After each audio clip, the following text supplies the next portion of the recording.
listening to Between Two Bridges, a business-to-business podcast.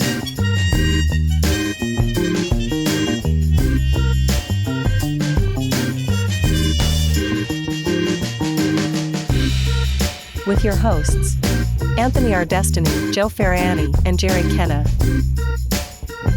Interviewing entrepreneurs, business operators, and investors.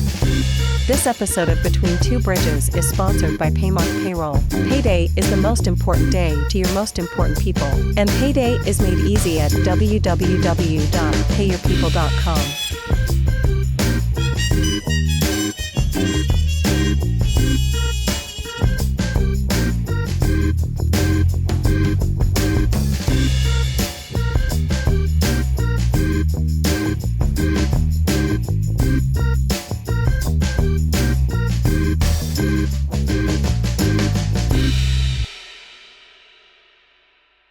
Alrighty, Between Two Bridges, 41, coming in hot. Episode 41, here we go. Pretty wild. Yeah. Are you still not a Steeler? Pirates are off the fucking radar. 10 in a row.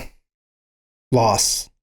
Ugh. Yeah, they were, as we were coming in here, they were losing 8-1, trying to mount an epic comeback. And I'm thinking, why? I don't think so. I mean, I think tank for the fucking draft, right? Lose them all. Is that a thing?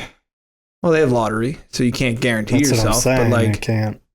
I mean, I feel like the Pirates have bought enough tickets to win any fucking lottery that considers. I mean, it's losing. a great business model, right? Yeah, dude's raking it in. I congratulated that dude at Product the Pittsburgh airport. Shit. He's the only guy that sells a shitty product that makes millions of dollars, I guess. Everything he does, too. When he bought Seven Springs, it just went to shit. Yeah, you're and up then there. He sold it to Vail. Yeah, and now it's coming back, but he made a shit ton of money on it. Like, right, dude, and as a Pirate fan, it's upsetting. But as a business podcast, fuck that kudos to that fucking guy. Fuck that guy. Pulled the wool. He's such a nerd. You know, I saw an article that they ranked sports venues, and I think they included, it was baseball, football, and I think basketball, and PNC Park and Heinz Field were both in the top 16 in the country. Yeah, that's not because of anything they're doing. It's because of the fans. No. I mean, they built a killer ballpark down there. Yeah, PNC Park, I think, was the top rated baseball field. Yeah, like we used to do guys trips to go see other ballparks, and like they were nice, and there was a lot more history there. But like when you get to PNC Park, you're like, this is awesome. So there's a lot of people probably throughout the summer that are coming in from out of town to see that ballpark. And I'm not a huge baseball fan. Like, I'll watch it. I understand the game. I get it. But I'm not a guy that travels to see other teams and other, like, that kind of shit. A few weeks ago, we were on our motorcycle trip. We saw a game in Cleveland. We went to the Guardian Stadium. And nice field, nice stadium. It was cool. But I was like, yeah, I get it. Like, PNC Park it's way better. It's just the way the city and the out of the outfield and the layout of the park. It's like I don't know. It's just got a different feel. It's definitely it's an awesome stadium. I wish we had a team that was even close, to worthy of that field. Yeah, they could utilize it for. I've always said, bring a good minor league team in. It wouldn't matter. Yeah, the Steelers, the ballpark. Well, I went to the preseason game this last week too, and wow, was that fucking pathetic. It's preseason, bro. It doesn't matter. It's just so fucking pathetic. They're redoing the North Shore, huh? They're putting in Ferris wheel and all kinds of shit. I've heard that. Yeah, I heard that they were doing that like by the stadium or by the casino and stuff. I don't know. Is that actually happening? I think it was approved. Was it? Yeah. It's a lot of money to spend for. It's fucking cold. It's shitty, rainy. Fucking. I mean, you get Ferris wheel's going to be open 3 days a fucking year. It's not Vegas. Yeah, I mean. And what are you going to do? You go up and down and look at the old fucking jail and come back down? It looks good from the ground. Let's not get too high in the fucking air. How about a merry-go-round with a big pavilion? Fuck. You know, nothing says like, hey, we got your back to a homeless guy on the north side. Like watching fucking people go around on a Ferris wheel. And you know that they're getting government funding for it. The drug deals on Who's Mexican War Street. Is it coming out of the city budget? FBI is paying for it. They're going to bust all the drug houses. City. Probably the state. I mean, is the casino going to kick in for that? I'm sure they're kicking in. Just like they kicked in for PPG paints. They really kicked in for that, didn't they? or that deal, that actually didn't go through. That was that Kansas City group. Well, remember, I don't know about it. So when they were trying to build a new hockey arena and a casino at the same time, and there was a couple groups that were trying to take over the Penguins, and then they were going to build the casino. It seemed like a lot of outrage. Yeah. But then everybody was like, we want a casino. Yeah. Man, I enjoyed the casino. Groundbreaking is this fall. Oh, wow. Look at that. Yeah, great. They've done a lot along the river. I mean, have you been into like Aspinwall Riverfront Park? Mm-mm. Like they took that whole fucking scrapyard to the left of Highland Park Bridge and they have completely green spaced it. And there's a walking trail. And that's nice. Yeah. I don't know where they find the money to do all those things. I was, have you been down to the terminals? Yeah. That's pretty cool. Yeah, that's crazy. Cool spot. A lot of cool places going in there. Shake Shack, pottery. When they first started building the residential end, the district, they built. Shack. Well, there's a residential set of homes at the end called the district. It's like a 4 or 5 story building there, and people were like, "Yeah, this is sweet. We'll rent and it'd be great." And then they built homes across the street. I think they started like right around $450, and now they're selling for like 1.2. Yeah. So what an like yeah, fuck it, I'll live here. It's just shitty, but it'll get better. And then you're like, well, I'm out. I have a customer actually that did that, and they bought a house in the Edgewater plan here in Oakmont with the proceeds. Proceeds, yeah. Just cash. Yeah, I wish that Pittsburgh did more. Like, it's obviously 3 rivers, right? Like, we have rivers all around us. I wish we had more of that kind of stuff, like the terminals, but on the river. Yeah. Like, so that you could sit out and sit on the river. And really that river does freeze. Yeah, no, but if you go to Cleveland, they have the East Bank. To Cleveland. Dude, we hate flats. Cleveland. I get it. The East Bank flats. Cleveland is the same city as Pittsburgh. It's just on a river and a lake instead of 3 rivers. Right. It's the same fucking city.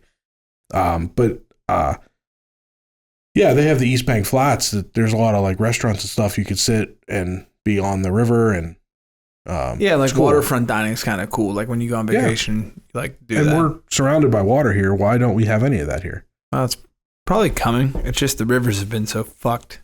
Well, they're building all kinds of residential stuff along the river, like closing that property off. But they don't have were dredging. Yeah, they grabbed all kind of cars and stuff. I heard shit ton of cars in the river.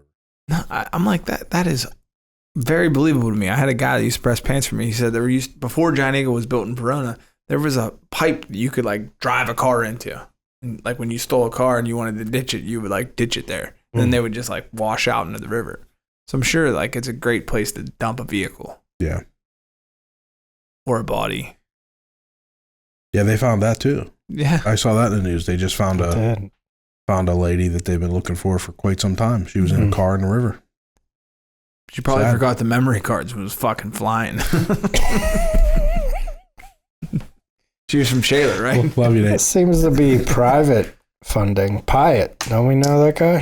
Roddy? Boy. Yeah. Pyatt Industries. He's paying for all of it. It's going to be a Pyatt. Submitted the proposal. Does he have ownership in the casino hotel there? I don't think so. So they scrapped the pool plan, Joe. So no swimming pool. You're out of luck. I'm not a big fan of public pools. Like, it's called Esplanade. Yeah. Let's go down there to Esplanade Development. Get in the Uber and be like, where you going? The Esplanade. It's still the north side. I don't know if public pool is going to be a great move there. 600 million. Yeah. I don't know. Maybe we're just getting old. Maybe we should buy some North Shore property. Good luck. It's coming up. I mean, the North Shore is weird. The north side's weird. I go to AGH quite a bit, and dude, there's like the nicest modern home next to something that's just ramshackled, right? Yeah. Well, there's investors just buying up. Yeah. Little bits. That's a lot of Pittsburgh is like that, where there's investors moving into neighborhoods, but they're not necessarily like huge money investors that could just buy up the neighborhood and change everything. So it's all like independent investors, like Cameron's doing in the AK Valley, where he's doing a lot to change the property values in that neighborhood, but he's doing it one house at a time. Instead of, he's not buying city blocks, tearing them down and starting over. So you have a lot of that in Pittsburgh. You have a lot of investors that are doing a lot of great things for these neighborhoods. I guess it's great in our world. Right. Some people look at it negatively, but there's not a whole lot of like institutional investment coming in and just buying up neighborhoods, which is probably also good. Yeah. Because it would change neighborhoods too fast, and then you'd end up gentrifying and throwing people out. Like Lawrenceville. Well, yeah, I think about Lawrenceville specifically because everybody's always trying to catch that lightning in a bottle. Next Lawrenceville. Yeah, which good luck. And there will be small scale, but when Lawrenceville went up, if you look at like Clareton High School, their football program rode that tide. So people had to go somewhere. So I have feelings that a lot of families from Lawrenceville relocated because it was affordable living. Yeah, because they got priced out of Lawrenceville. They couldn't afford to be there. They had to go somewhere, and that's where they ended up. And their football program rode that wave. That's a good theory. Yeah. Interesting. Yeah, What's in the news, Jerry? What's in the news? We go right to the news. What do we got? Well, one of the things that has been a hot topic is apparently Trump and Kamala Harris do not agree on much. What? But they have found some common ground. Is that right? Yeah. We're going straight into the political news. Well, it's political, but it's business. So bear with us. I only brought 2 beers. We're not. Yeah, right. It's not.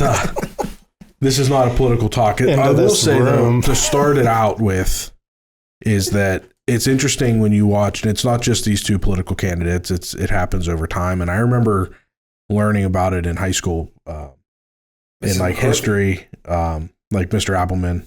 We were talking about how political candidates will run on their independent platforms, but then as you get closer to the election, they always rush to the middle and for votes. They're buying votes, right? And say anything, yeah. But the whole thing is moral that, fucking standards, especially in this election, it's going to be decided by the middle of the road people, and I think that even they understand that as polarized as the media makes everybody seem, the vast majority of this country hates them more than anything. Right. And they're in the middle.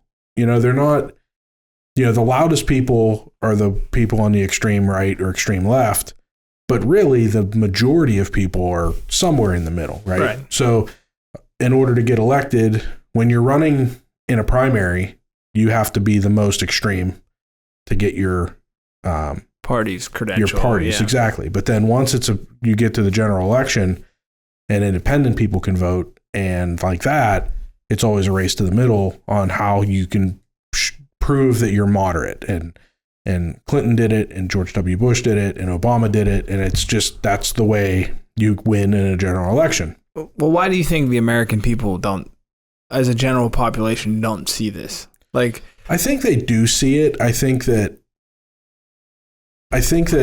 people will see it as, oh, well, they're not as extreme as the news is saying. There's a history with these people. There's a 4-year history of Trump being president. So right. And there's a lot of people that are saying now, there's a lot of things that Kamala's coming out with now.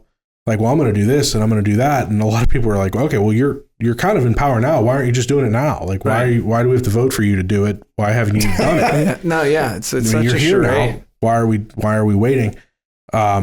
So there's that, but I don't want to get into a political discussion about it. And there's a lot of political battling going on, especially about this topic, that all of a sudden now they agree on it. But we don't want to necessarily focus on that. We want to focus on the nuts and bolts of the topic, which is... Oh, he's brought paperwork, bro. I've got receipts. The accounting. No receipts. No taxes on tips. Oh, come on. So we've talked before about how everybody expects a tip now. Tipping. You buy a $6 cup of coffee at Tipping Starbucks. and donations. They want you to donate. A lot of donations. Like I'm in self-checkout and I got to donate to the Red Cross. And round up for the kids. Yeah, Lowe's does a roundup for whatever. And then they're like, they'll tout in January, we raised $4.6 million for the Red Cross. And you're like, bullshit, your customers did. Yeah. Have you? Exactly. You didn't do shit. Have you ever been a place and noticed that I've been places like, I'm not going to call them out, but let's say it's a pharmacy, a local pharmacy. It's not Eckerd, where the cashier just did it. And I'm like, wow, that was exactly $16. And then I look at the receipt and I'm like, son of a bitch, I just donated 30 cents to the fucking Children's Hospital. Like, what? She didn't even ask. She just did it. Wow. So they don't even bother guilt tripping you in it anymore. They just fucking hit the button. Because then you gotta call the manager. Like, wait a second, I don't want to pay that $32. They cost them 18 cents. You hold up the line and like. Exactly.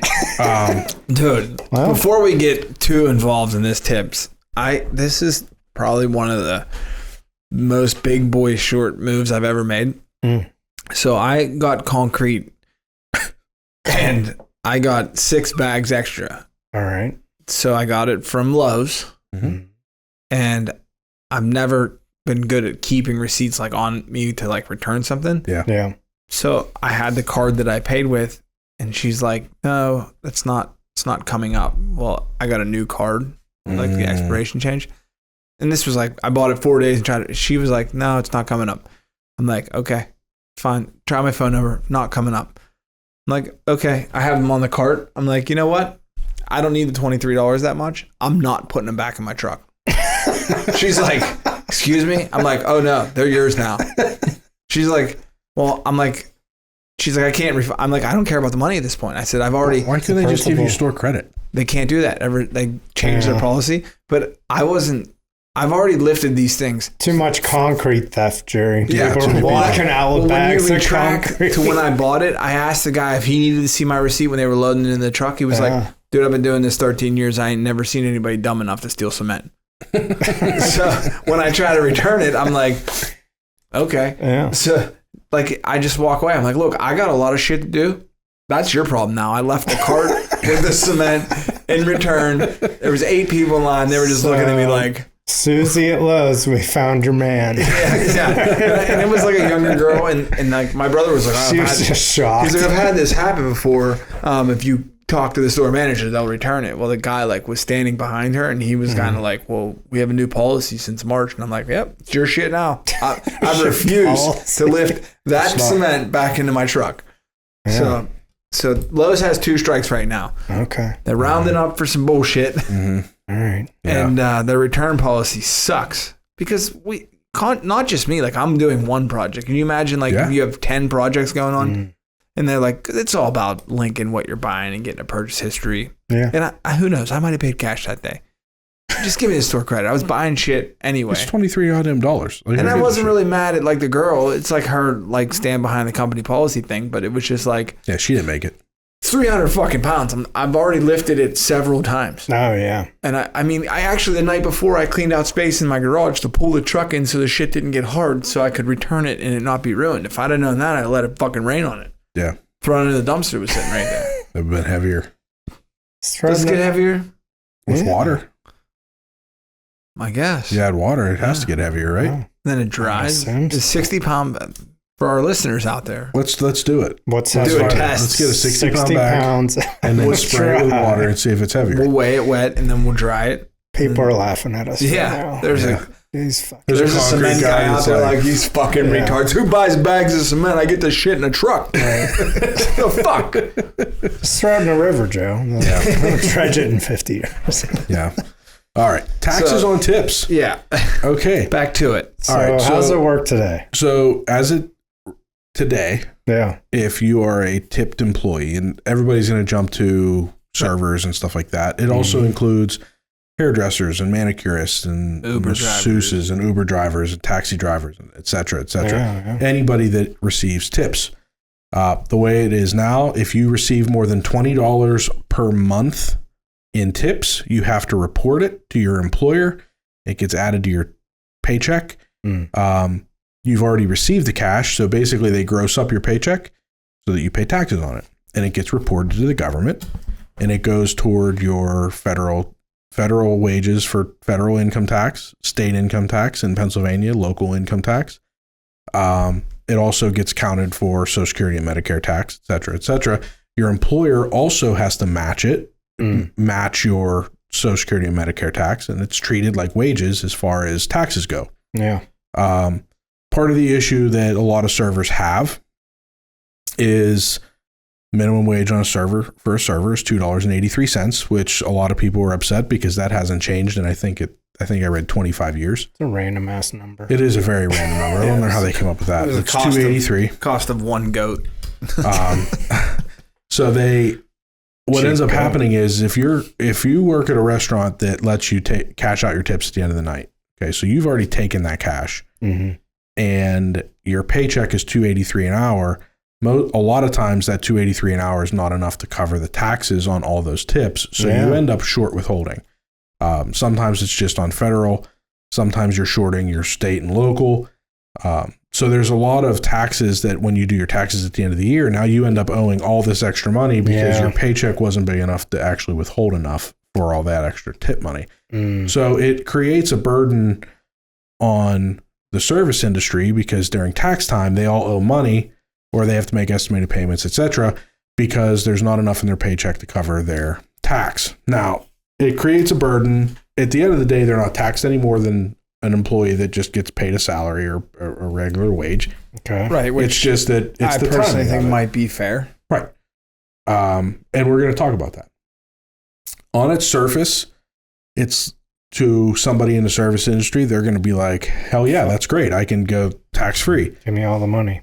There's a lot of complications to this. Okay. There's two different. Now, Trump and Harris have not really laid out their strategy to implement this. However, this is not necessarily a new topic. In fact, both the Senate and the House have introduced plans to do this. Cruz introduced a bipartisan bill in the Senate, and then different bill, but similar outcomes, but a little different. We'll go into that. Was introduced in the House by Thomas Massie, a Republican from Kentucky, and Matt Gaetz, Republican from Florida. Cruz's bill is titled No Tax on Tips Act, and the one in the House is Tax-Free Tips Act of 24. Now, they have laid out their strategy and exactly how this gets implemented, and we'll talk about the differences a little bit, but the presidential candidates have not. They both, I guess Trump made a comment right before the convention. The story behind him announcing this was that he was having a conversation with somebody in Nevada, a server that was complaining about all the taxes she has to pay. And he said, you shouldn't have to pay taxes on tips. And then during the convention, that was part of his speech, that one of the things he wants to do is eliminate that. Last week or the week before, Harris came out with the same proposal. So they have come together, and now it seems like everybody wants no taxes on tips, but not everybody. So when I first read this, I'm thinking, because I do payroll, I do accounting, especially with clients in the restaurant industry, I have good experience with that. One of the things that I didn't know how it was going to get handled is, where is this tax break going to come? Okay, so here are the complications that I thought of right off the top. First of all, who is this something like we're just not going to report that income anymore? Because if that's the case, then the employer, the restaurant owner, is also going to get a tax break because he, she is not going to have to pay Social Security and Medicare tax because they have to match that. So that's a savings in employer taxes to the employer. Fuck yeah. So that's a pretty substantial decrease in tax revenue. Yeah. Which brings me to my next question is how much is this going to cost? We already have $30 trillion or $35 trillion in deficit. Yeah, we spend too much, huh? We spend too much. There's not enough tax revenue as it is. Now we're taking all this out. Fuck it. We don't need money. Our give it away. Our grandkids will figure it out. Send it to Ukraine. It's just... I'll just start tipping my employees if that's the case. Yeah, Fuck it. There is the next complication, is that there's fear that other businesses are going to start going into a tax or a tip wage situation to avoid taxation. And they, of course, called out attorneys and accountants. Well, what if accountants and attorneys start changing their rates and making a voluntary tip as part of it so that they have tax-free benefits? Walk in on Friday, be like, great fucking job, dude. Yeah. So Here's a fucking grand. I did some research and found a few articles, and I kept it bipartisan. I skipped the article on CNBC. I skipped the article on Fox Business. I did print one out from NPR, and I printed one out from BBC. I wanted their perspective. Oh, I thought you said B2B. I was like, we're releasing articles now. Okay, We should read. Be a media company. I also printed out an article from the taxfoundation.org, which is a bipartisan organization that just reviews tax strategies. Mm-hmm. I also printed out the actual bill introduced from the Senate. So let's start with the differences between the two. So my one question was, what happens to the Social Security and Medicare? So the Senate bill that was proposed creates a above the line tax deduction, which means it's above your adjusted gross income. It is not an itemized deduction, so everybody gets the benefit if you're receiving tips. You don't have to exceed the standard deduction or anything like that.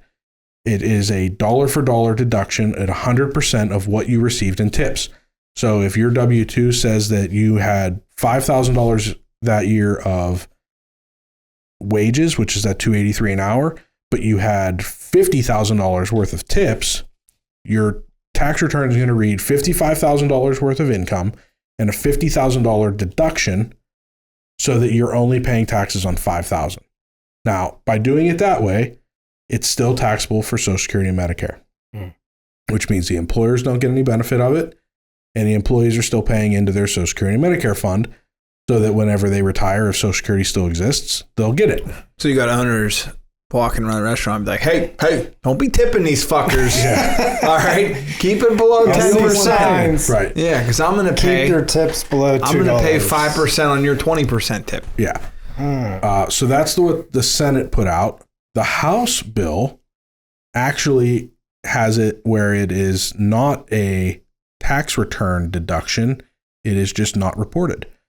So it affects, it affects your federal income tax, your state income tax, and local income tax, but it also affects your Social Security and Medicare, which is beneficial to the employer because now all of a sudden that tax match, that FICA match is gone. Yeah.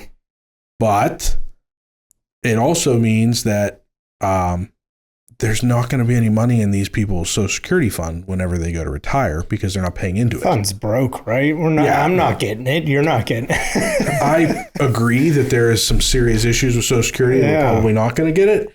However, it's basically just destroying that entire institution. Right. Let's hear option number 3. Behind door number 3. I don't have a behind door number 3. I don't have all the options. This isn't going to work. I'm just, this is kind of fucked. Yeah. So that brings me to the article from the taxfoundation.org, which they did a lot of research and a lot of number calculation. And paid a lot of money. They estimate that this will cost the federal government $107 billion over 10 years. So about $10 billion a year. Yeah, we're good. Well, that's about 1% of the revenue coming in. So it's still big. They're also saying that small business will pick up the tab. Right. That's part of the issue is that it's going to add burden to people that are not tipped employees. And here's the other thing that might surprise you. Only 2.5% of the U.S. population are considered tipped employees. So this is benefiting 2.5% of the public. And costing us $10 billion. 1% of the federal. But they're getting votes budget. by saying, come get a bunch of money. They're like looking at these pockets of the demographic where they're like, how do we get these votes? And it's like, what about the young person? What does the young person do? They wait tables. Yeah. So I don't want this to come off as like we're attacking servers and we're like, no, tax them. And I've said that before. I just think that as a business owner, wouldn't it be nice if my customers would share in the burden of my payroll Yeah. So I could lower my prices and seem like I'm giving them better value. And that's the world we live in for restaurants. Right. Because they're only paying $2.83 an hour for those people, and the customers are covering the rest. Right. So here's how they're, I've been doing a lot of thinking about this because of the tax code and what I do for a living. A tip, in order to say that a tip is not taxable, you have to kind of look at the definition of what a tip is. Okay. If a tip, just the tip. Just the tip. Just for a second. Just the tip. Okay. Is the tip a payment for service or is it a gift?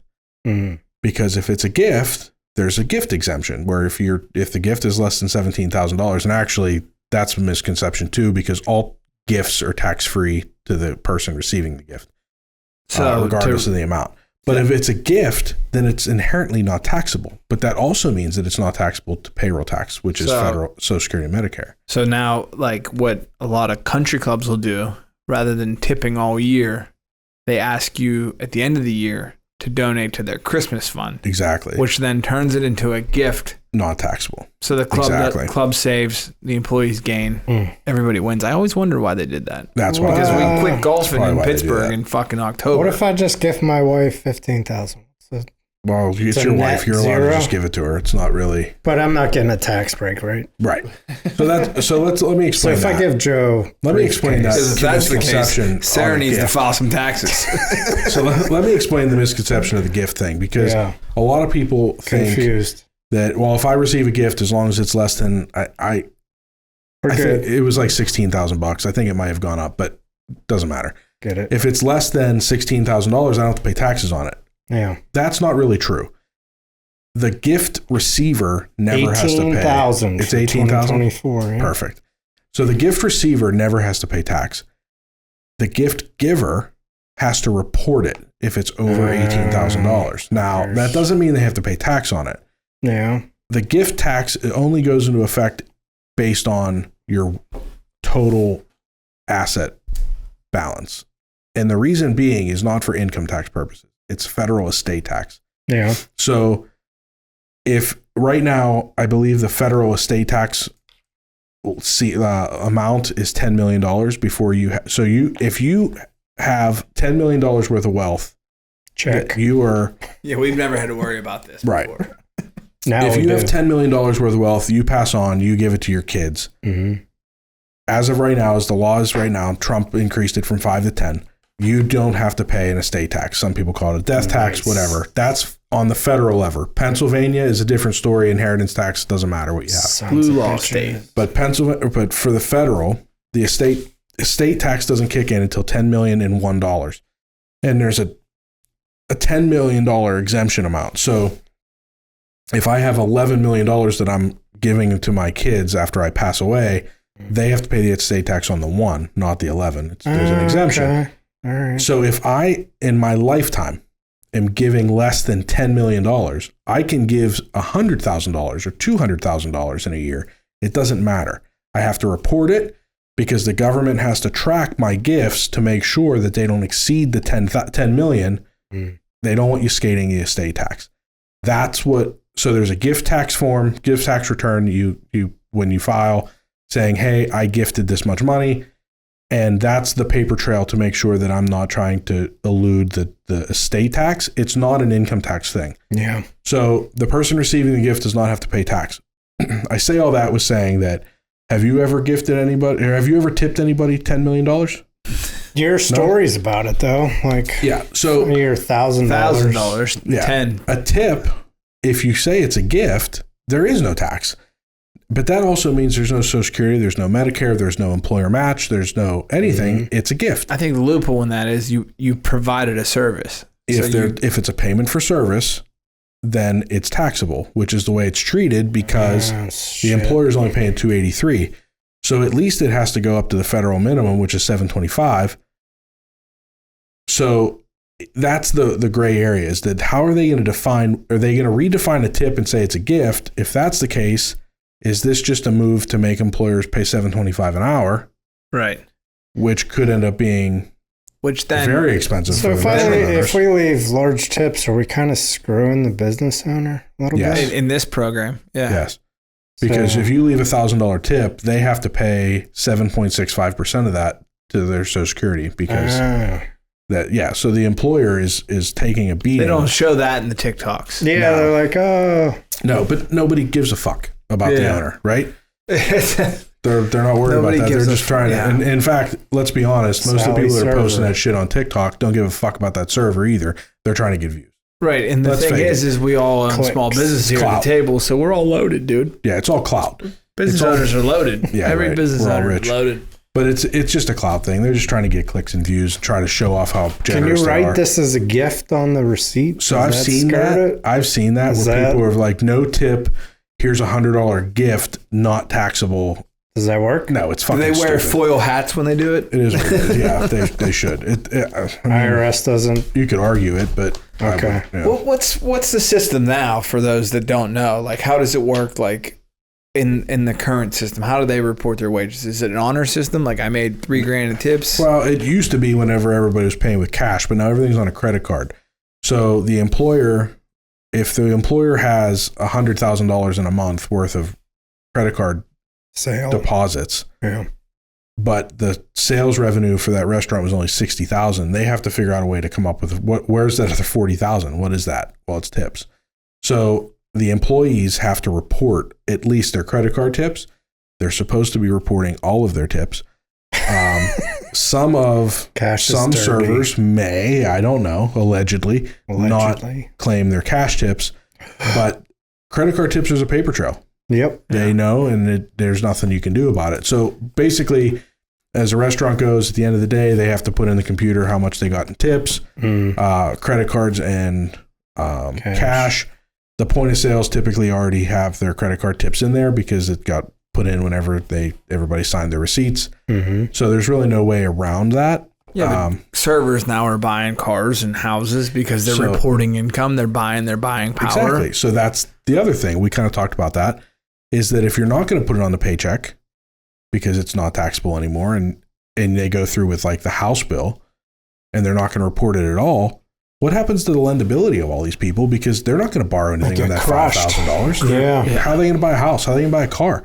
How do you substantiate what you got in that tip/gift if there's no pay stub showing that you consistently made zero tips? for 10 years in a row? When you buy a car, cash, you're on the radar and you're going to get fucking mowed down. Dude, a lot of places you can't even use it. I mean, how many times do you go to a place and it's cashless? You can't even freaking use cash anymore. I know Doro Cleaners doesn't take cash. Yeah, we don't take cash. And I'm sure if you went to like me either, like a Chevy dealer with fucking $58,000 to buy a truck. Here, they charge you a fee to do that. Oh, really? Yeah, I do it all the time. Makes sense. They charge you a fee to count the cash. I know a guy. Good for them. It's extra work. I mean, it's no different in my business. I want to start charging a fee for checks because I have to take time. I mean, I even have a check reader now at my desk. It's still an extra step. It's got to be cleared out, where a credit card, done. It's automatic. Okay. Yeah. So it's been interesting to see how these politicians have kind of... Lots of hooks in this one. Yeah. So that, I'm not trying to get political, but typically the Democrats are not the ones that are running out there to reduce taxes. Okay. Republicans, on the other hand, are not typically ones increasing tax credits. However, another little side note to this is J.D. Vance was in an interview who, if you're not paying attention and you live in a cave, John Douglas Vance is the vice presidential nominee for with Trump.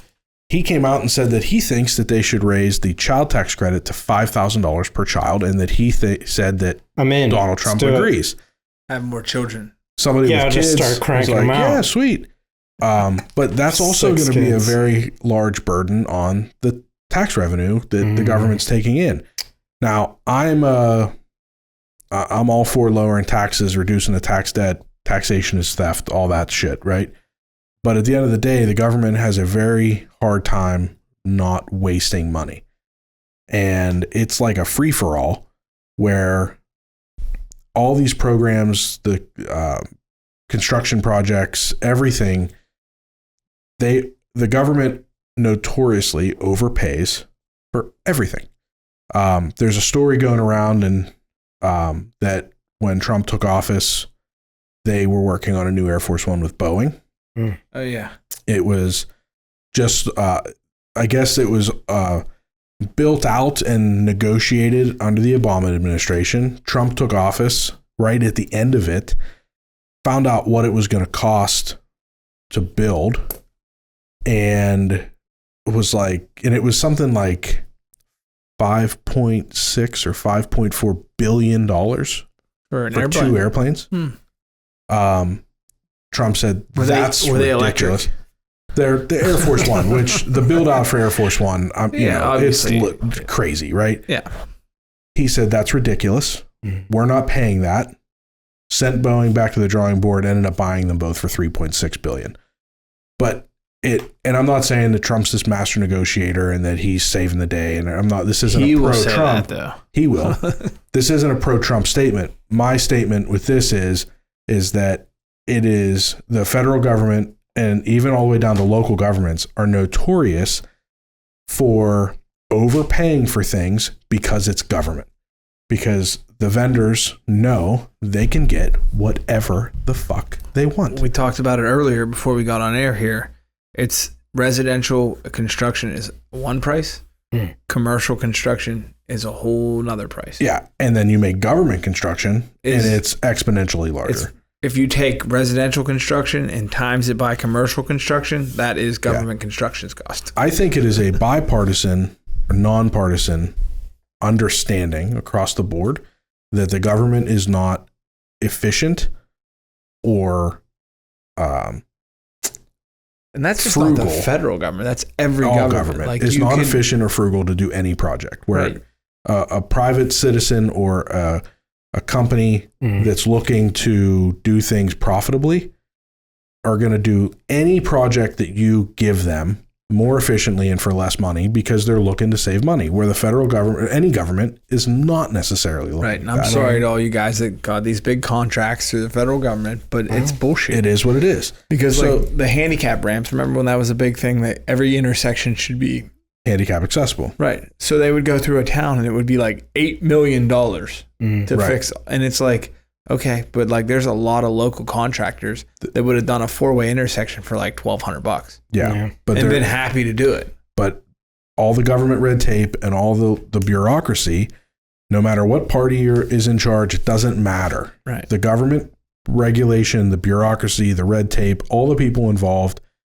everything costs more when the government does it. And I think that the conversation with this is not just that, hey, we're going to spend $10 billion a year to benefit 2.5% of the American population. I think that whatever they do needs to be more of a widespread savings that doesn't just affect 2.5%, but affects everybody. That's the better way of doing a tax break, is that anybody that's making a certain amount of money, whether it's made up of just wages or wages and tips. Well, they'll tax the what do they call it? The ultra wealthy. They'll just tax them. Yeah, but the 1% without being political, like 1%, the 1%ers or whatever you want to call them, the 1% in the United States pays like 80% of the taxes in the United States. Right. And there's like 40% or 40-some% of the United States population that pays zero federal taxes. What? Yeah. Because of sick child tax credits, education credits, standard deduction. I mean, it's in your line of work, you get to see some of those people that make, anybody that makes over $450,000 a year needs to be taxed more. And I'm not quite there yet, but I do know some people that make $450,000. They're like, I already pay half. Yeah. It's like, I pay $200,000 a year in taxes. Like, how much more until you start like impacting my way of life because I have a successful career?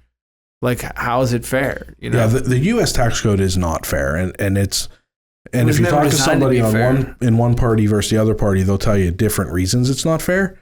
But in reality, and it would put me out of business. But if it wouldn't put me out of business, but it would change my business dramatically. I'd be pivoting again. We're going to go that word again. A flat tax on everything, would be the most fair.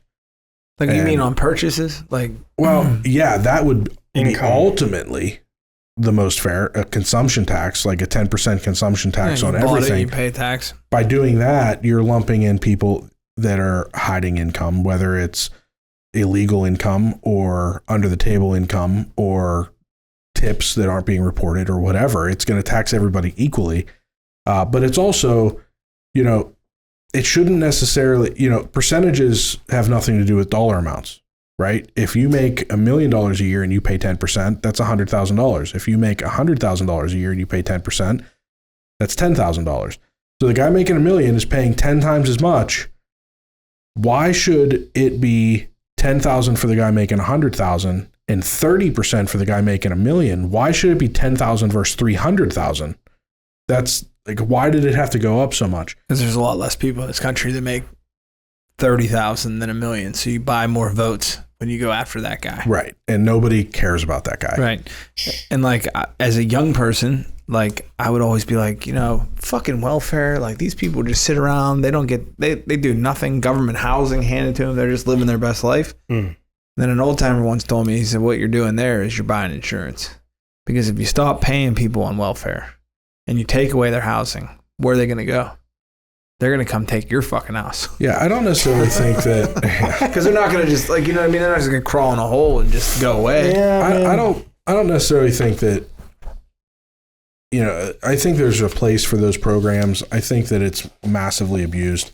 I think that even just the tax code as it is obviously massively abused. But it's not just massively abused by the 1%.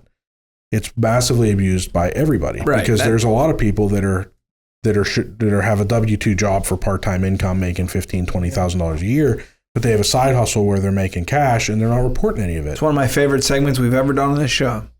Can I write off or not? Yeah. So it's like there's a lot of abuse across the board in both spectrums of the income. But who's going to get railed in this is going to be the owner of the restaurant. Right. Potentially. Maybe. Yeah, maybe. Potentially. Especially if, I have a distrust for a lot of institutions at this point. The government is certainly one of them. That happens at 40, bro. Yeah. But you have to look at this and be like, okay, well, if we're going to call tips gifts and it's not compensation, then how do we justify only paying those people $2.83 an hour? Right. So is this just a door to say that servers need to be paid $7.25 an hour or whatever their new minimum wage, $15 an hour? Some states are doing 15. And there's politicians that are saying numbers that are like 2025. But is it just a backdoor? And when Kamala introduced her new, I want no tax on tips, the second part of her sentence was, and I'm also going to work to raise the minimum wage. That's what it's going to be. It is. And but a restaurant sounds very communist like. A restaurant that has all these servers that's paying $2.83 an hour, now all of a sudden they have to pay $7.25 or $15 an hour plus those tips. Well, they did that. I mean, I have like firsthand like a little experience in it. Like minimum wage used to be $5.35, and then all of a sudden, this was 2005, 6. They jumped. Before that, I think I was $5.15. Yes, it was $5.35 and jumped to $7.25. Yeah. And my family had a small business. And they had a bunch of minimum wage employees, like maybe 10, 12. And it like offset everything that they were making because they had to go and pay everybody in the company an extra $2 an hour. Yeah. And that was significant at that time to them. It was like, holy shit. Like, and then the other problem is when you gave that employee a $2 raise that traditionally got a quarter or 50 cents a year, they're looking at Christmas time like, where's my raise? It's like, motherfucker, you just got 5 years worth of raises one time. Yeah. It's going to impact a lot of things. I think, we talked in the last episode about the Big Mac economy where McDonald's is struggling to make a profit because their labor rates are so high. By making restaurant owners pay $7.25 or $15 an hour for a base wage on a server, they're not going to take it on the chin. Yeah. Right. Okay. Plan to wait. Plan to be... sit and wait an hour to get a table. They're going to increase food costs. They're going to increase menu prices. Or they're going to downsize. They're not going to be able. Yeah, they're going to have less servers working.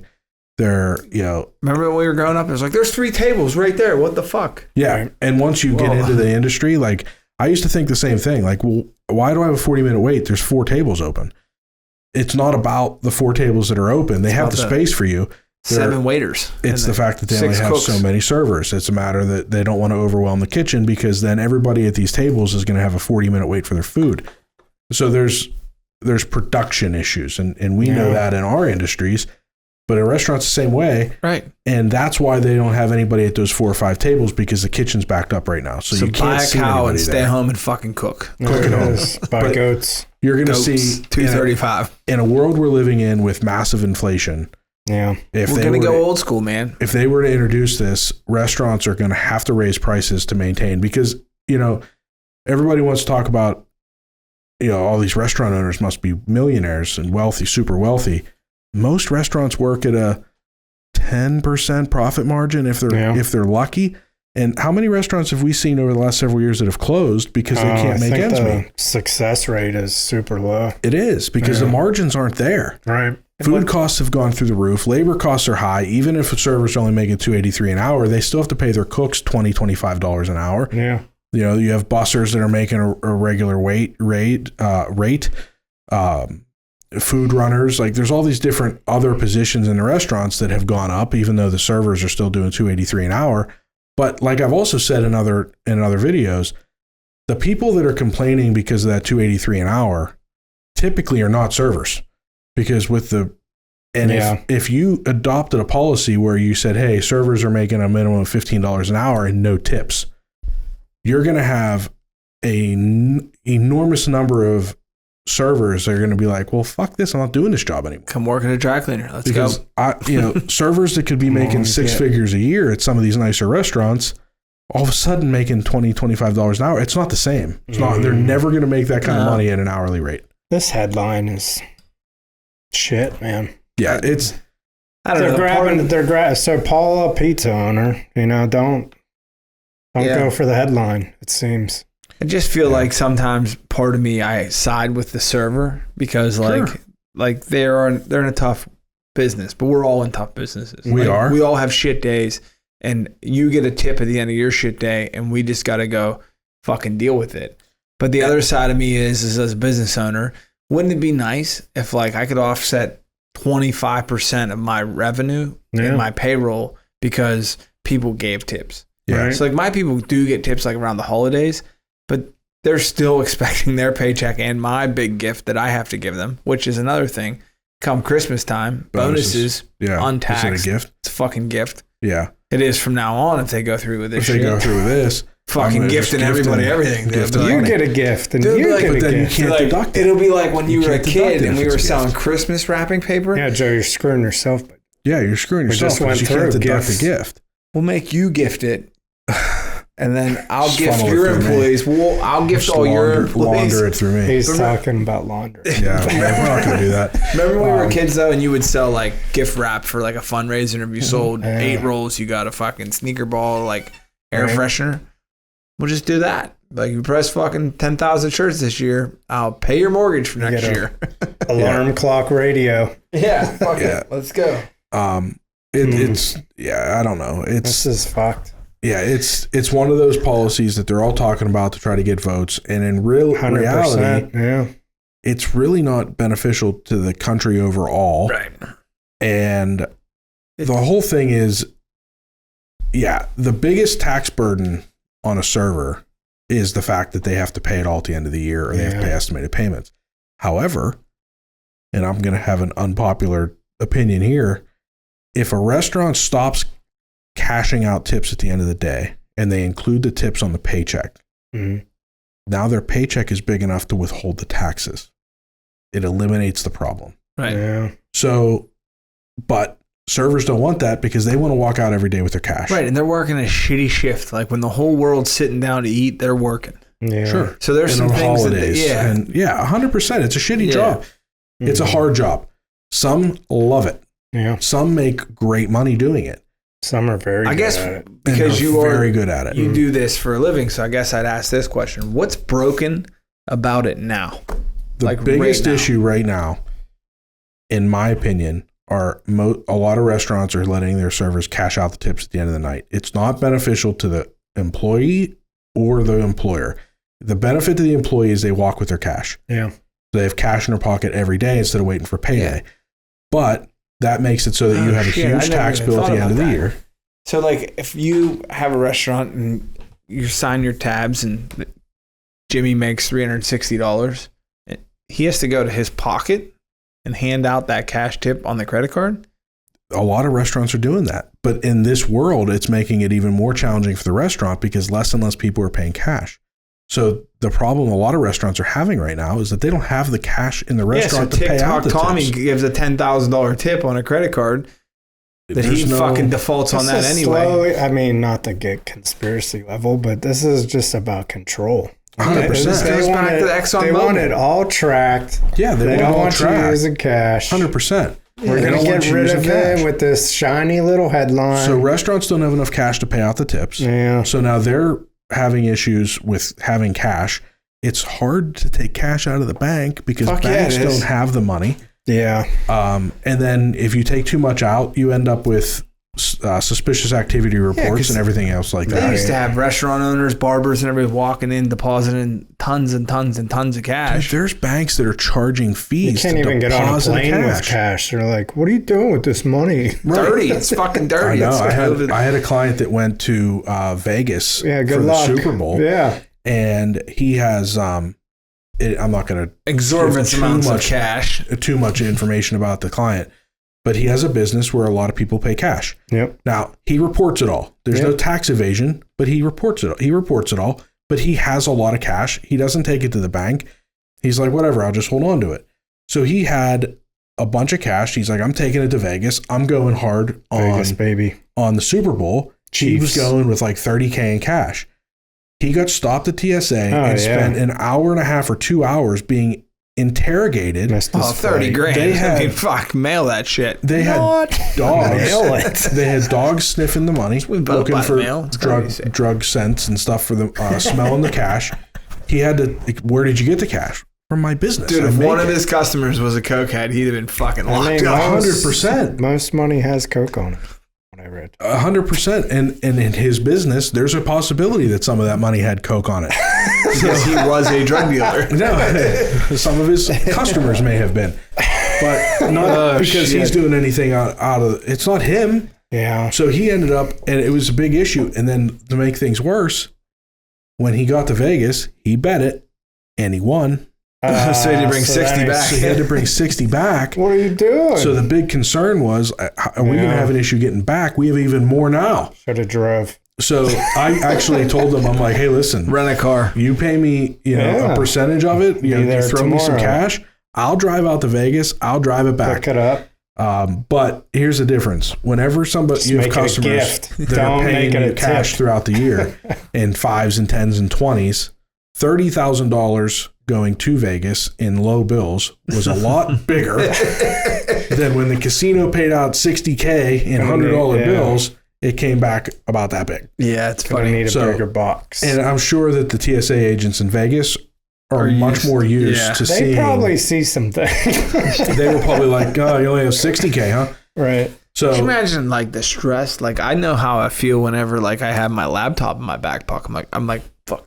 I'm holding the bag tight. Oh, yeah. My whole life's in there. If I had $60K, dude, I'd be sweating bullets. Yeah, he sent me a picture. He had like a satchel, and it was like he was holding on to it. But would you imagine sitting next to like little old Miss Betty? She's like, so how was Vegas for you? And she's like, what'd you win? He's like, look in here. I did good. All right. Yeah. So it's going to be weird to see. I don't know if any of this is actually going to come to fruition. Right. It might all just be bullshit to win an election. But something to watch out for. Yeah. We maybe bring some restaurant owners on. I would love to. Yeah, I think we do. I think give them an hour to defend themselves. They'll probably tell us a little different. I got one that'll be probably the longest episode we've ever done. Probably the most entertaining. Just bring a barrel of Icy Light in here with a tap so I don't have to interrupt. Yeah, just. So, right, well, what else is going on? Hold on. Oh, okay, hold on. We're going to piss. Oh, we're taking a pee break? Pee break. All right, pee break. Fair enough. Edit this out this time. I don't want people to know I got a weak bladder at 40. He's leaving that in. You know that, right? Fuck yeah, he will.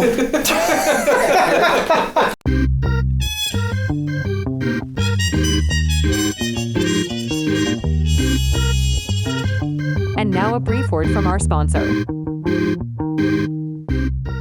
This episode of Between Two Bridges is sponsored by Paymark Payroll. Are you tired of spending countless hours juggling payroll calculations, tax filings, and compliance regulations?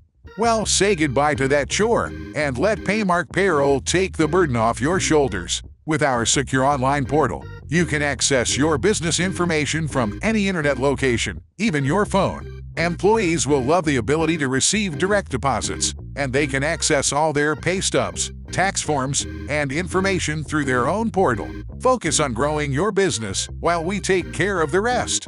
With top-notch customer support, we're always here to assist you with anything, at any time.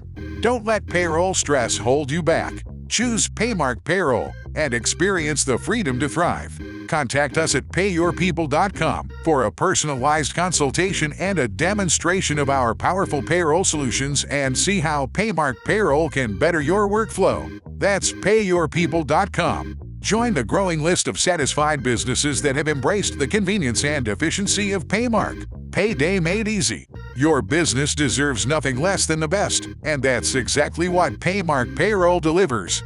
Now back to the show. So we got through that without being too offensive politically, Hopefully. so that's good. So if we offended you, Just wait. Deal There's with it. more to come. Call us. We'll have you on sometime. yeah, defend it. If you want to talk and you want to talk about how great reach an out in idea the this is, comments. We'll talk to you. we'll talk to you. Hey. I just don't think that this is very well thought out. I think it's just a political move by It's a both rally parties Yeah. to try to get. And they were both. It's funny, they were both in Nevada when they decided to do it, which is Pretty convenient. Vegas, baby. Yeah. Huge service industry there, right? Stick it to the man. That's Help the little that's man. where old Joe got COVID. Yeah. So much cash floating around out there, you know what I mean? It's that dirty cash, bud. Snorting bills. No, that was Hunter. Get that. I had to. Come on. Got there. That was an easy one. All right, so you got some more paperwork there to talk about? That was here? just tip stuff. That's all I got. Baby Tip- credits. We have some Tippy- other stuff that I Tippy think Junior. Anth did some research and was talking about, but that I'm sure we're going to talk about here. But yeah, that's the long and the short of the long and You short said the snort. of the tipping Tippy. voting A cry. little tip for Tippy? Trying to get votes, bud. Votes. What about Tippy Jr.? Little tip for Tippy Jr.? Tippy tippy. So what's going on out there, buddy? What do you got? What are you reading these days? Joe, you bet on sports ever? Yeah. What do you use? Local bookie, Rivers. I like the local bookie. Miss those days. Miss them calling them in. But I've used FanDuel before. Yeah. Yeah. Rivers. I do some card games from time to time. Okay. What's But, your game? I like blackjack. Me too. 21, huh? Yeah, I don't have the patience for Texas Hold'em online because you got Not to good at go around poker? the table and just wait for everybody. And it's like, dude, it's 50 cents. You're in. You're in. Everybody is in for 50 fucking cents. That's why we're here. Let's build the pot to $8 and fucking go for it. All in, bud. Dude, and then I single just hand. watch their clock just go. I'm like, dude, I'm not playing fucking $10 million hands. I was thinking about it, man. I mean, That a was couple lot. more icy lights, we might get to 75 cents. Right. How the gambling industry has changed. Yeah. Now you just click a button. Yeah, so it used to be if you wanted a sports bet, you had to call bookie. You had to know a guy that Yeah, knew you a had to know a guy. guy and get your legs broken if you didn't pay. Allegedly. Allegedly. We have never placed an illegal bet. No, Everybody that Or was a won bad money. bettor that broke their legs just tripped and fell. Right. yeah, down the steps. Mhm. And then so then we moved into casinos where you'd go down in person Right. and you could be a and I'm sure I know there were degenerate gamblers or whatever that are down there spending their life savings in a casino. Right now. What? Fuck yeah. But it used to be that you had to go there to Yeah. do that. And now you have it on your phone. I made a comment to a customer today. I said, the devil has all devices. Mhm. At least a drunk and a drug user, you can kind of see him. But a habitual gambler can skate right through life and you can't even see it on them. Well, Can't think smell about how addicting these phones are. Take in general, gambling out of it. just in general. Facebook, yeah. I just had a conversation with somebody today. I think 80% of people driving have a phone in their hand. Yeah. All the time.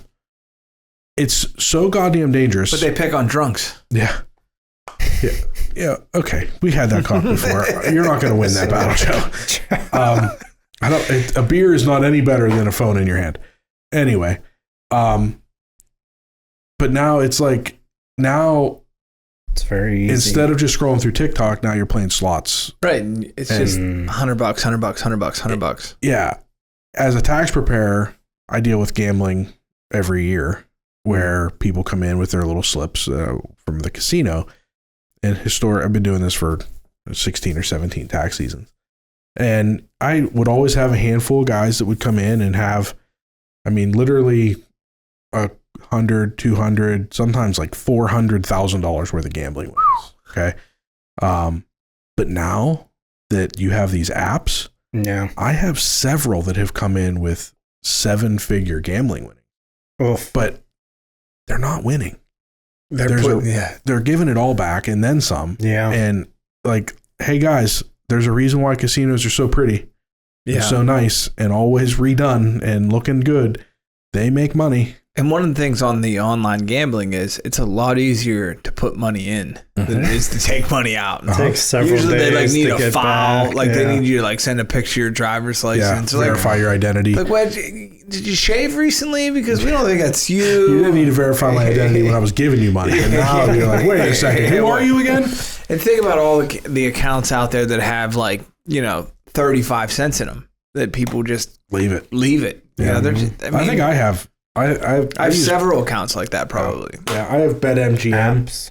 Yeah, just apps. I have $100 in a BetUS account, I think it was. Okay. That I cannot access because I don't have access to the email address that I used. And they were like, we'll send someone to your house. You're like the guy that threw away 10 Bitcoin. Yeah, it was $100. Yeah. Digging in the trash forever. So what do you have to say about this online gambling, Anthony? So, we're looking at it on micro level. You guys have apps on your phones, right? There's companies behind that. So if we take this whole business model and scale it up, there's the FanDuels of the world. They have 47% of the gaming industry on your phone. Wow. Obviously expenses. So Joe walks in, has to pay taxes on his winnings, right? There's companies behind that are running all of that. Have costs themselves. They have employees, apps to run, tech support, I guess identity, fucking verification, all these, I'm sure there's a lot of expenses. Not just depositing and withdrawing on their side. So they have taxes to consider, employee costs, surcharging, which we've talked about. There was recently a bill or a proposal, I guess, from these companies to pass on a surcharge, like we've talked about with restaurants. So on your winnings? On your winnings, yeah. So any money that you impacted, so this could be a $40 million net impact just for the second half of 2024 on companies and ultimately players. I come from a world with an old school bookie. You hit big with an old school bookie. Juice. You gave him some money anyway. Yeah, to juice them, right? Yeah, that you give a tip. Yep. A little more juice if you have to pay a surcharge. Pool, you give a tip. But 100 on Tyson to finally knock out Jake Paul. You're not getting... What, at a nursing home? Yeah, you're not getting $95 back. You're getting 91. So... And to most people, like when we talk about this kind of stuff, to most people, they're happy with a 91. And it won't be a big deal. But to people that are doing this for a living, and you're going to cut into their big nut, it's a big deal. Yeah. So they don't want to... What do they want to do with the winnings? They want to take a fee. Yeah. And the bill is to eliminate... Similar to the credit card fee that we've talked about with your business, any restaurants, things of that nature. See a little line item. Try this shit gambling. in dry cleaners, dude. Like, try this shit in a small business and see what happens. Yeah. You just go out of business. I mean, they're fighting inflation too. So, we try and consider the business here. What do you think about that? We were talking before, and I guess there's some states that are trying to tax. Luckily, we live in one of them.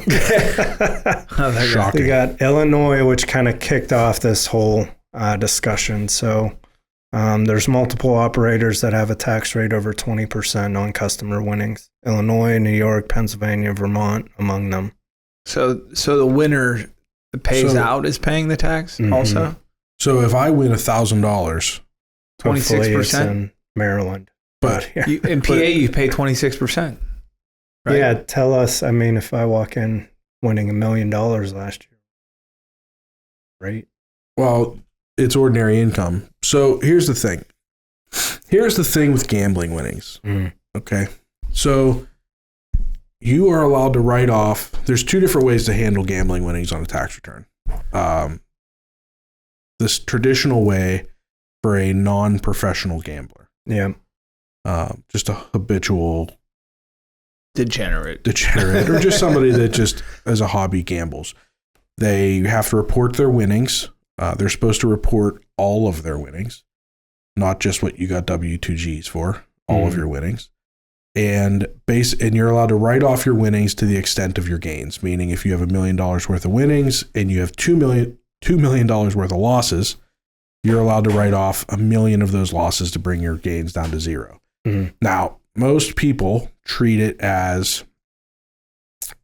the annual amount. So if I had $1 million last year and I lost $200,000, so 1.2, I can take that entire $1 million and write it off and have a net zero. Now, that is not exactly how the IRS code is written. Yeah. The IRS wants you to keep track of every session, meaning, oh boy, if you're down there for today and you won $10,000, but you lost $10,000, you netted zero. The next day you won $10,000 and you lost $8,000, you're up $2,000.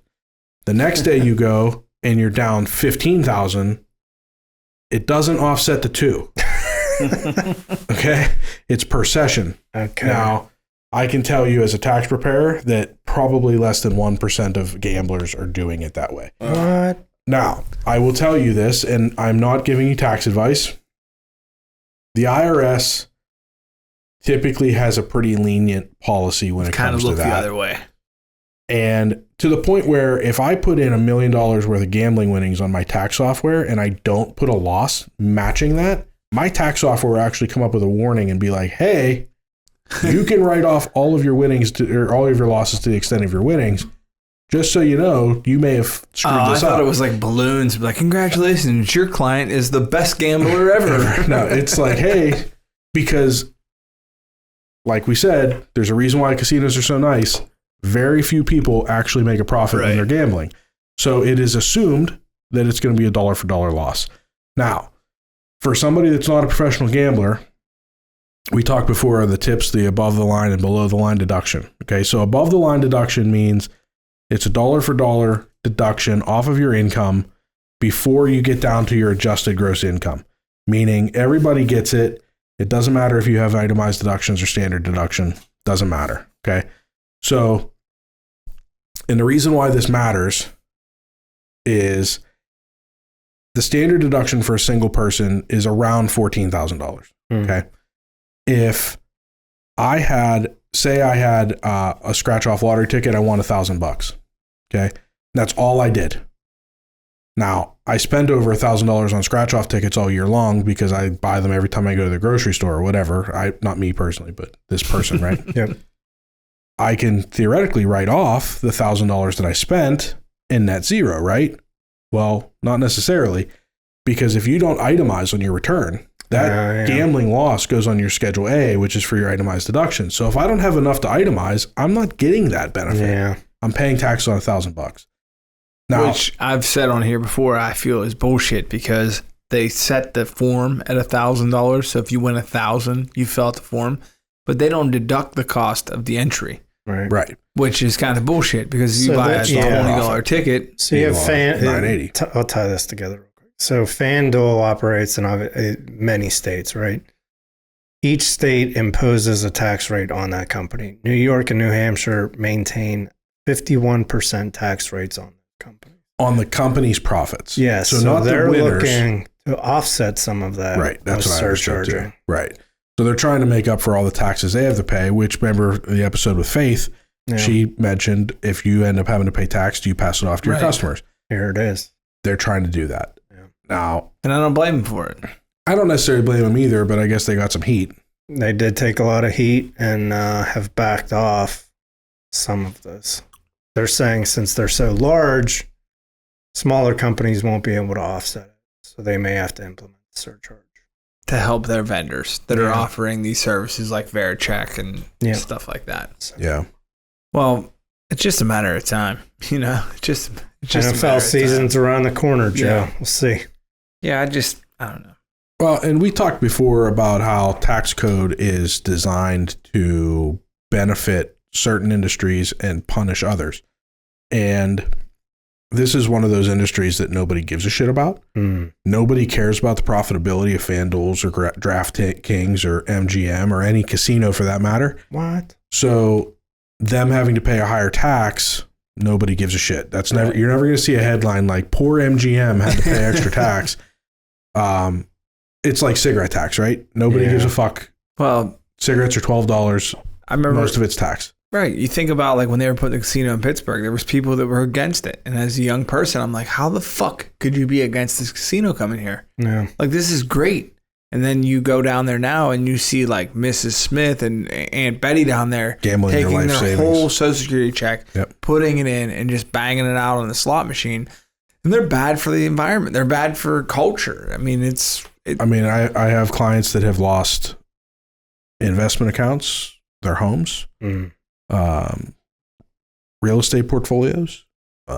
It's an addiction like anything else. Right. But this is certainly a tax to punish an industry that is not seen as from the government's eyes as beneficial. And it's like, I compared it to buying cigarettes. You're never going to see any politician that's going to say, we need to lower taxes on cigarettes. It's not fair to the people buying cigarettes. They tax it and nobody cares because it's always like, well, I don't care. I don't smoke cigarettes. What the fuck do I care? Fuck those people. That's the mentality of most people. I get a kick out of how you weren't allowed to advertise cigarettes anymore in magazines and on TV and stuff like that. Joe Campbell's going. Yeah, and like Rest in think peace. beer maybe too. Is like beer's like one that they don't want. They like real Still regulated beer ads. Yep. Yeah, but it's like There regulated. are, but there's a lot of like NASCAR was Winston Cup forever, and now they can't be Winston Cup anymore because it's cigarettes. They had a Busch series. It's not Busch anymore. Yeah, I mean, but they if have you to get rid of watch that like shit. the football games on Monday night, every other commercial is FanDuel. Like every commercial is about this, and Beer it is a and silent betting. fucking killer. Go to the stadiums. Yeah. It's all over the stadiums. BetMGM, Bet Rivers. It's all over all the stadiums. But yet you can't sell a fucking watermelon vape in California. It's like it's like they're so out of touch with society in the whole. It's like New York's like outlawing fucking carbonated drinks because there's too much sugar. Yeah. But yet these casinos are just fucking mowing down. Right. And unfortunately, it's the skim. It's the It's the lower middle. It's they're the lower class. middle class and elderly. Because they buy into the chance of like, hey, I've worked 40 years of my life, I've retired, and now So I have like a chance at the American dream. I get one shot. There's probably people that aren't eating dinner. I know there's people that aren't eating. There was commercials about kids in the car while they're in there gambling. Did you see that? Yeah, it's a thrill. Yeah. It's a fucking thrill. How about all those? There's signs at the casino in Pittsburgh. Do not leave your kids in your car. Yeah, Will they not put be the same tolerated. signs in the fucking airport about leave your guns at home, and idiots go through every fucking day with a pistol in their pocket.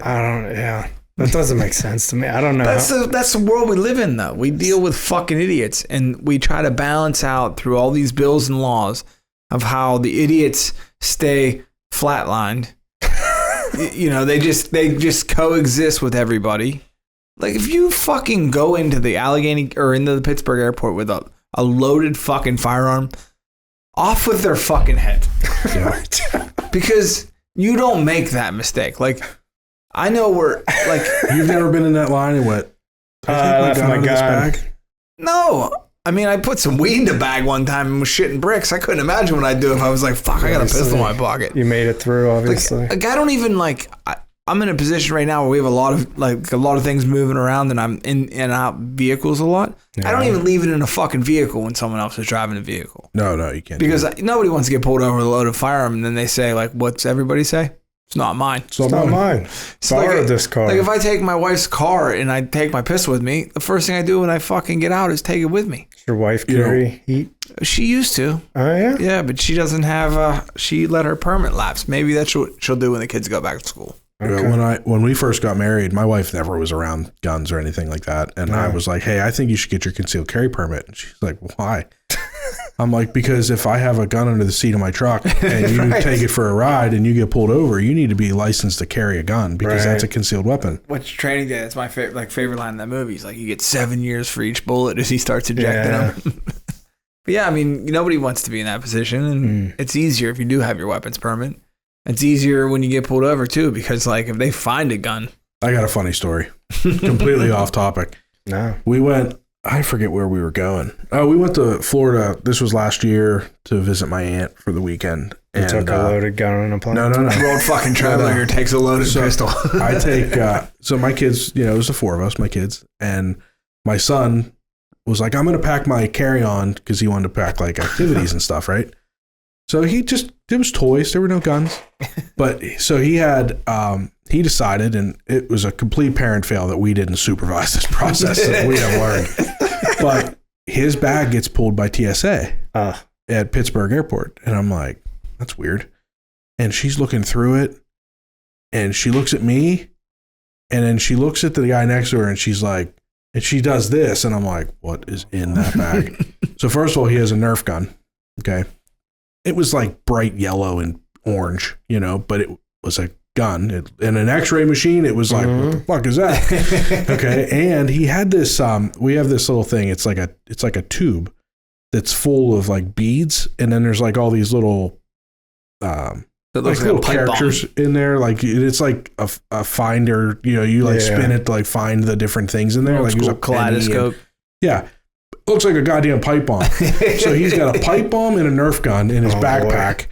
And she's like, hey, she asked the guy that was next to her, like, but quietly, like she didn't pull it out because she didn't want to like make a big issue of it. It's obviously kids' toys. But she's like, are we okay with that? And I'm like, what the fuck is in that bag? And Daddy's vape pen. So they were like pulled over and they were like, and they like pulled it out enough for me to see it, but not for anybody else to see it. And they were like, and I was like, oh my God.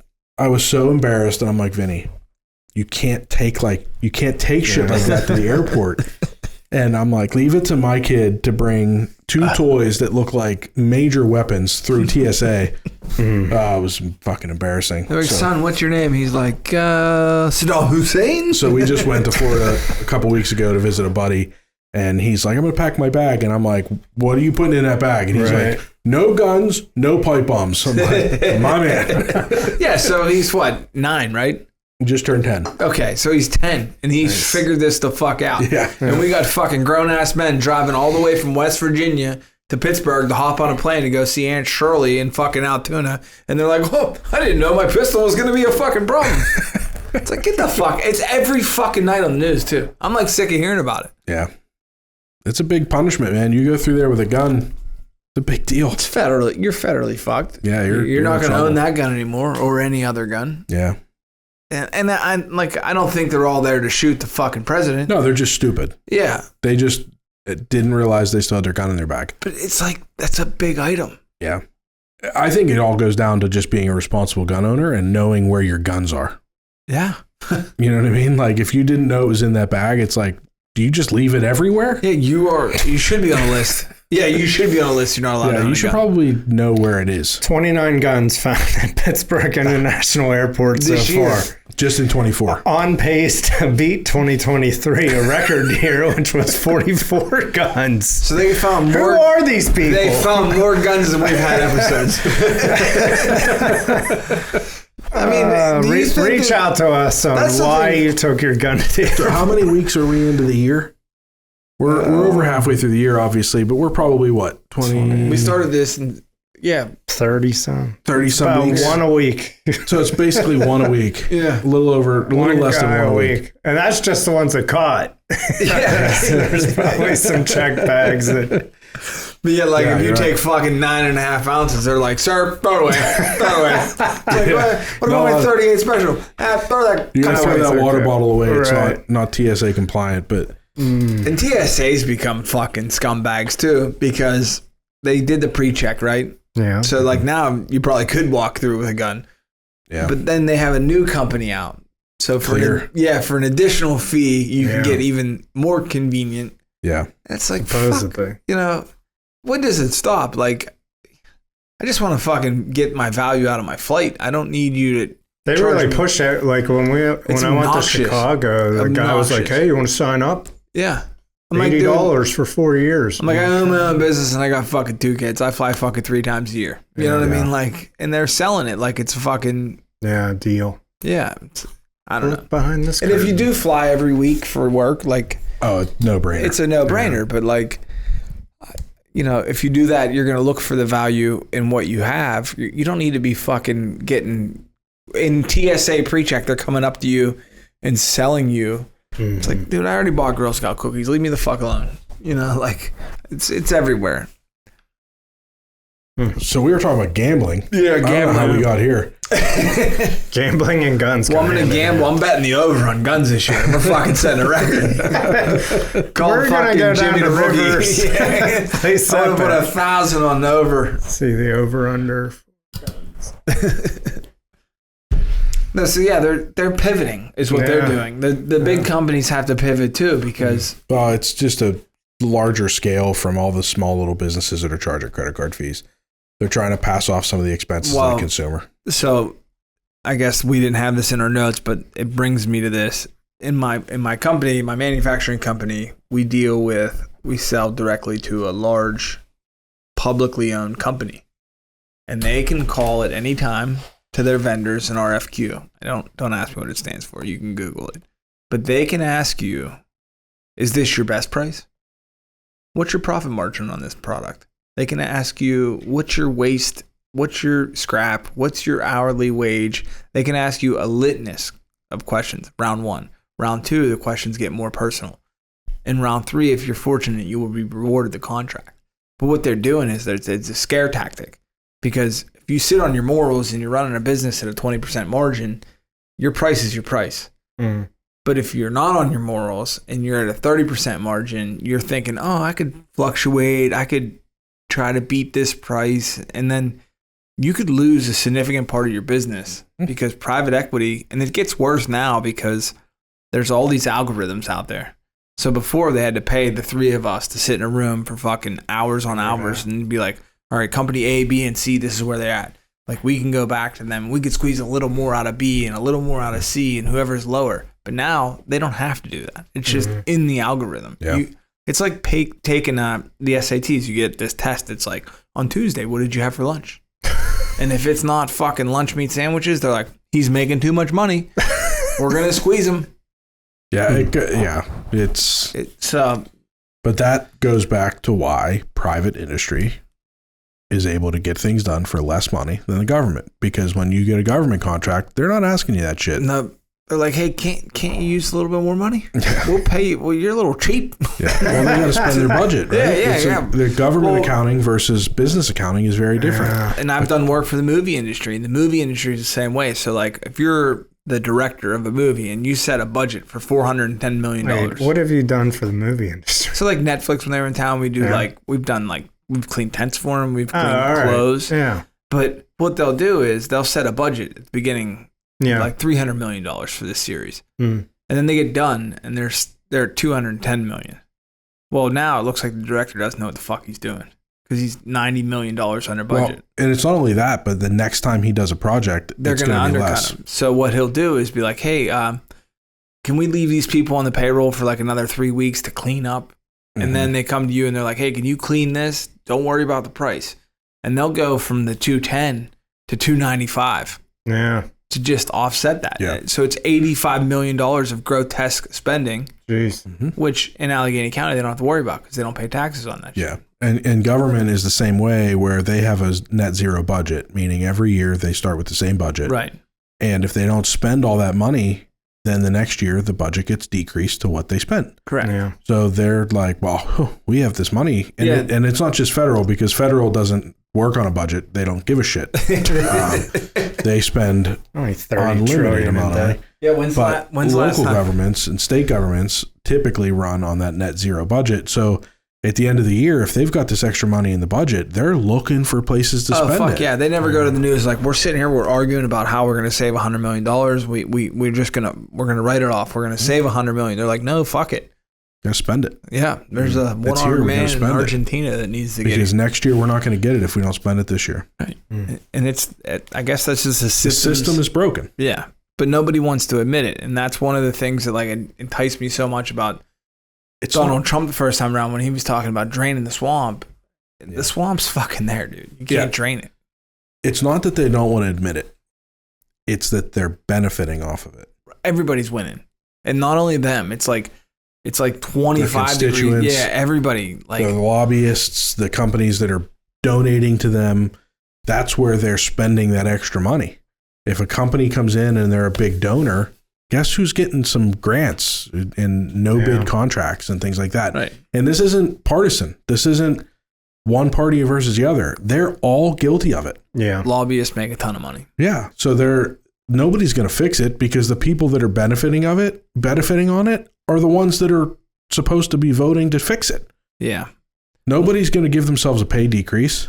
One of the things that like is going on now, I guess the federal government and OSHA is coming together to put like a heat restraint in the workplace.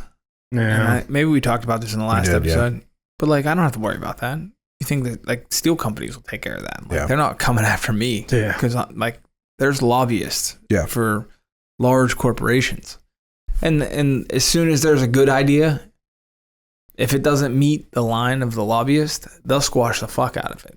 Yeah. But that's like with that tip thing, there's not, I don't know. I think that it might end up going through, because there's no lobbyist. The people that are against it are the people like the economists and the accountants that are like, hey, this doesn't math. Like, this isn't going to work. But there's no big company, there's no donors, there's no lobbyists, there's nobody that's going to get hurt by it. TGI Friday's not like, fuck it, we're sending $1 million to stop the it. campaign to stop this shit. The only way that it's going to get stopped is if they say, well, in conjunction to this, we're going to raise the minimum wage for servers to $15 an hour. Then you're going to see lobbyists going, hey, wait a second, restaurants can't afford this. But will they? Because like I would think that like they're gonna go, but I'm in a mom and pop business, right? Dry cleaners. There's not a large conglomerate. There's not a Ford, Chevy in my industry, but like, and same with the restaurant business. It's a lot of small businesses. They would have to come together. There's still, I mean, there's some big ass corporations that own like multiple restaurant groups, like McDonald's. But no, McDonald's took the 15, like Darden, like Olive Garden, Longhorn, like that's all one big restaurant group. I mean, there's some substantial size the Outback group. I mean, there's a lot of substantial size publicly traded restaurant groups. I haven't eaten in either one of those. No, we've 20 fucking years. I think we've talked about that, but how the world has changed in that industry where, 10, 20 years ago, if you went out to dinner, you went to a chain. And now everything's kind of moving to the independently owned, even the larger restaurant groups, like Pittsburgh has a handful of guys that own, 9, 10, 15. Yeah. But it's not Darden, they're not chains. They're not, I mean, some of them are. I mean, like, I think Big Burrito owns Mad Max, right? That's a pretty big chain in the Pittsburgh area, but that's not anything like Olive Garden or Longhorn. I just think with things like this, you have to think about the smaller business owner. Like you can't worry about the big business owner, and unfortunately, a lot of times the small business owner just gets passed by. Yeah. Well, it's because he doesn't have the voice. Well, and small business owners have a tendency of like skating that line and like not doing it by the book and just doing what they got to do to get by, and getting by sometimes. I mean, not my case, I haven't hit that point yet, but like getting by sometimes is just like not paying your taxes and like not kicking in your fair share and like, buying some questionable deductions. Well, I don't have any clients to do that. Yeah. I don't buy tools. I don't know what you're talking about. Never bought. Man, that's a topic for the next episode. Our Destiny's never bought anything. It's all been a gift. Yeah, I gifted it to my wife. And that hammer drill is hers. She loves it. I don't even know what you're. I don't know what. It doesn't even make any sense. I guess this is the point. That's why you're in business, Jerry. Tell me if this stuff makes sense. So if we're calculating, I think this is beer number 2. So that's where we end the episode. 2 beers. Yeah, I Thanks. think this is a good episode. Yeah, we have great. I don't know. I like what we do here. It's I feel good about it. Yeah, I we're hope having people fun. do too. So Well, construction starts soon. Yeah. In the podcast studio, and we have some design things we need to discuss and things like that. But yeah, we're getting there, buddy. when this airs, I will have to turn the boiler on at my old place 2 more times. Yeah. Who's counting? And part of that problem is like when you're. I was thinking about this today. Like if I was just remodeling my place, it would be easier because like you're there. Yeah. But like when I'm losing 40 minutes in a commute time, and like I got to pick shit up at Lowe's, which sorry I bashed Lowe's enough tonight. But 3 like strikes. you lose those. You struck them out. Yeah, I did an online fucking order and sat 40 minutes at the store waiting for them, and then They do take a while to fill that Well, fucker. the guy was like, "Well, it's 5-inch drywall." I'm like, "Well, you fucking sell it. So bring it out to the curb and put it in the truck." And then they're like waiting around for the forklift. I'm like, I got shit to do. I got a podcast to film. Let's fucking load it up. So now I'm like pulling it on the carpet. I'm like, I should have just done this in the first place. I Right. did that. Yeah. But yeah, I mean, I enjoy these episodes and I enjoy hanging out with you guys. So Yeah. Me thanks, guys. Till next time. Thanks. Thank you for listening to Between Two Bridges, a business-to-business podcast. Find and follow us on your preferred podcast streaming platform. Like and subscribe, and leave us a rating and review. You can join us socially on Facebook, Instagram, TikTok, and Twitter. Yes, we still call it Twitter. You can email the show at info@betweentwobridgespodcast.com. Until next time, make it till you rake it.